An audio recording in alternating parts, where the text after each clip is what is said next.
大家好，我是煮菜的奶爸狗狗，来自上海，因为爱情嫁来台湾，因为家庭和孩子选择留在台北生活。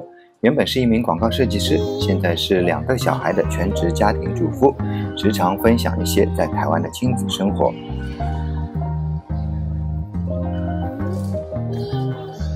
这里是捷运3重站漂亮的壁画。出了捷运就被这个很随意的交通灯吸引，红灯闪啊闪，自己看着过。以及看到了一块充满历史感的台北县摄影学会广告牌。今天我们要去的是新北大都会公园。记得刚开始做 YouTube 就有来过此公园，并且是我做 YouTube 的第一次外拍。那次流量还不错，不过说实话，我自己并没有觉得那部影片有什么好看的，可见 YouTube 之路充满了未知性。沿着长长的桥往下走，就来到了面积有424公顷、新北市最大的这个新北大都会公园了。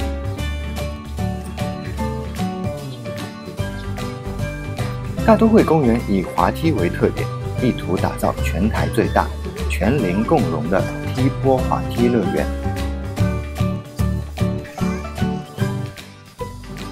全区共有31座大小型滑梯，并且融合台湾特色动物意象，设有100组游具设施。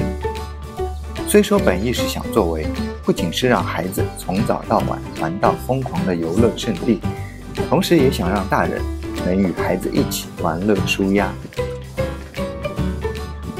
不过实际上我试了几个滑梯，有些狭小的空间让我差点夭折。爸爸跟在你后面好不好？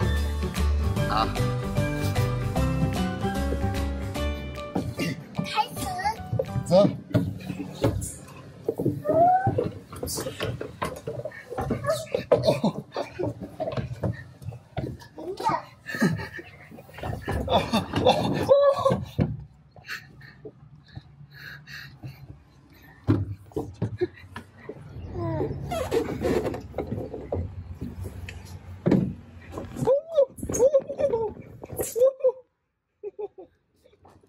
烫不烫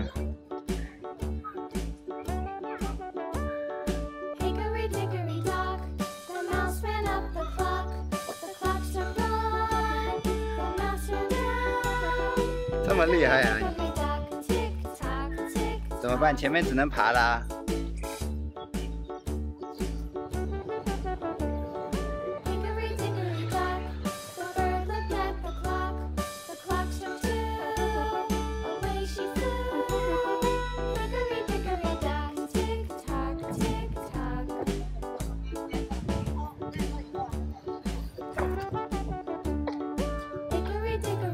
哎。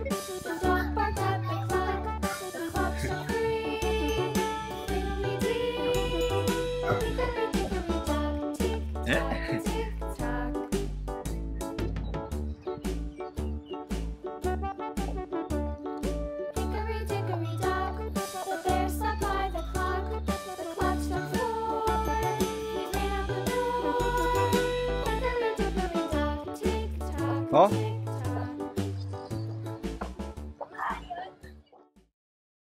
因为到达的时候接近中午，稍稍玩了一会儿，就在草地上搭起了帐篷，准备吃饭。其实今天也是临时做的决定，所以午餐的食物全都在3重捷运站出来的 Seven 采购了。不知为什么，小孩子非常喜欢帐篷，在家里的时候就会经常吵着要搭帐篷。这次来到外面，似乎在帐篷里吃饭也会变得特别香。其实来这里完全不用担心没吃的，点心餐车还挺多的。另外，厕所、哺乳室、游客中心一应俱全，算是周边设施非常齐全的公园。看着妹妹如今迈着小粗腿蹒跚而行，老父亲一番感慨。上一次来的时候正值夏季开放戏水区域，儿子当时1岁半，跟现在妹妹一样大。如今一眨眼，女儿也有一定自己玩耍的能力了。回首当初，从她刚出生，肠胃不好，喂奶极其困难，常常一餐奶要分2、3次喝完，过不久又到下一餐，搞得大人很难有休息的时刻。基本上2个人围着她连轴转，并且睡眠也很不安稳。白天需要全程抱着才能入睡，一放下就会醒的敏感体质，到现在虽然也是挺会哭闹，但大致生理上的吃喝拉撒都没有太大麻烦事，只需要照顾到心理层面就好，已经轻松许多了。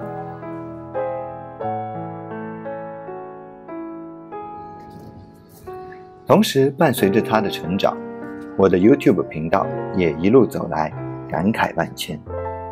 多的也不说了，至少刚开始做每一部影片的文字稿，都会让果果这个台湾人审核一下，以防我这个新来的胡说八道，被有些较真的人喷。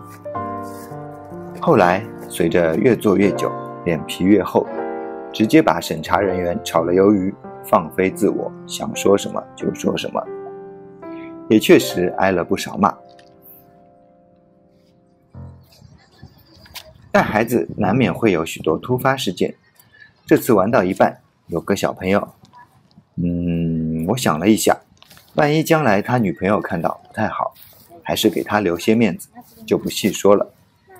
总之，我们打算去找个有卖小孩子衣服的地方。其实搜了一下地图，周围根本不存在卖童装的店，只是恰巧当日草地的另一头有在举办活动，看到有类似市集的摊位，我们就抱着试试的心态过去看看。途经一处标语牌，还挺有意思的。之前从来没走到过另一头，这次发现这个公园实在是有够大，跨过草原，途中还要经过2条河，所以没办法直线行走，需要绕很大一圈，让果果鞋底都走掉了。它已经坏掉了。逛了一大圈后无果，只能原路返回。长途奔波丝毫没有影响小朋友的玩性，并且发现晒着的衣服已经干透，又能重新穿上了，简直和小朋友一样，晒会儿太阳又能充满电继续去玩了。好厉害哦！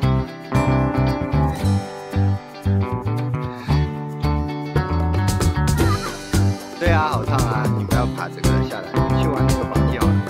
现在都很烫，现在中午的时候，太阳最大的时候都很烫。啊，抱歉。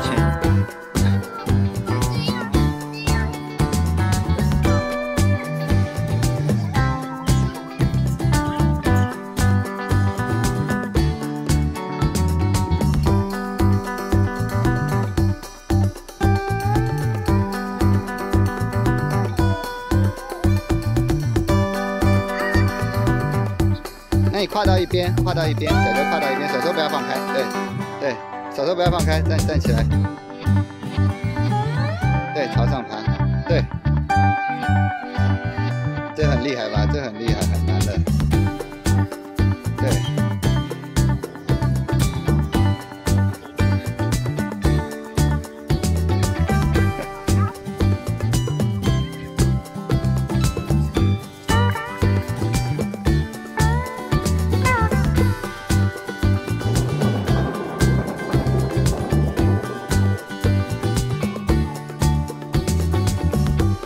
终于，太阳能也不是无限的，小朋友终于累趴了。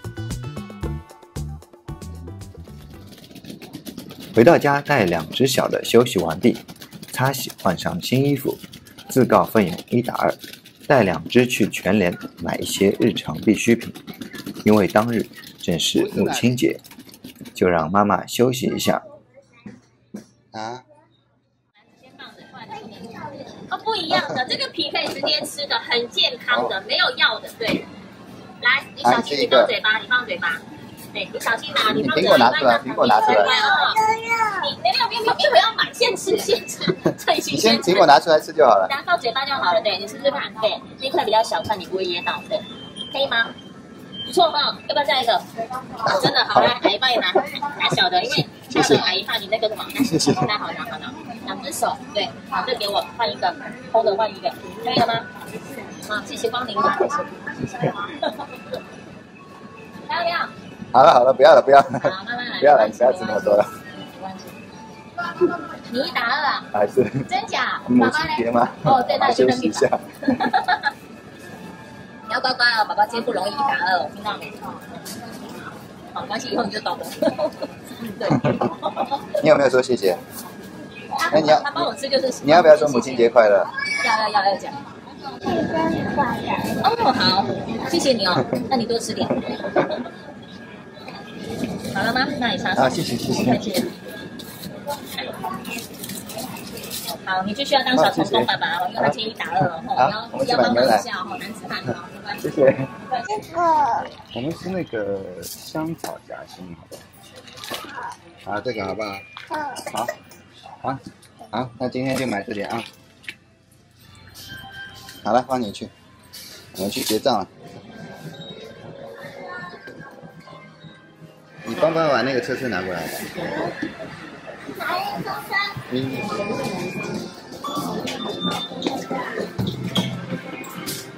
母亲节的晚餐就选在家里附近的火锅店了，掰着手指头数了数，这应该是有了孩子后吃过的第3次火锅。像这样比较费时间类型的餐饮，有了孩子的一定懂吧。这家火锅店的现场制面机真的很新奇，第一次见到，噱头十足。